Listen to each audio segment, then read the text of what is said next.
भाई 7 नंबर का साल आ रहा है। 7 नंबर का साल जो है ये अच्छा नहीं होता पूरी दुनिया के लिए। लेकिन 7 नंबर अगर वेट वाइज देखा जाए, ओवरलैप करने की पावर जिसे कहेंगे, अगर 7 नंबर है, इस पे 4 या दूसरे अदद कोई ऐसा नहीं है कि जो ज्यादा ओवरलैप करें, या 7 का ही इफेक्ट ज्यादा रहेगा सब पे? 7 का कमांडिंग पोजीशन होती है ना। ठीक। कमांडिंग पोजीशन है 7 की, कमांड करता है।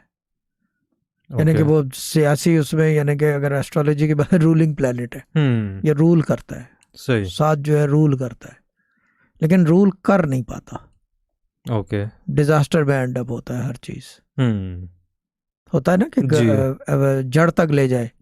4 नंबर का है सही मानों में जो रूल करता है, मगर 4 नंबर का मसला ये है कि वो इतनी जल्दी कर रहा होता है कि उसका जो फेज होता है ना कमांड का, वो बहुत कम होता है। सही। करके ख़त्म हो जाता है, लेकिन नाम छोड़ जाता है अपना, जी। क्योंकि इनोवेटिव होता है, क्रिएटिव होता है। ये चीज़ है कि इट्स समथिंग फिनोमिनल नंबर 4। लेकिन 7 का जो है रूल करता है, मगर वो सर नहीं कर पाता, सही। एंड में आके अटक आती है।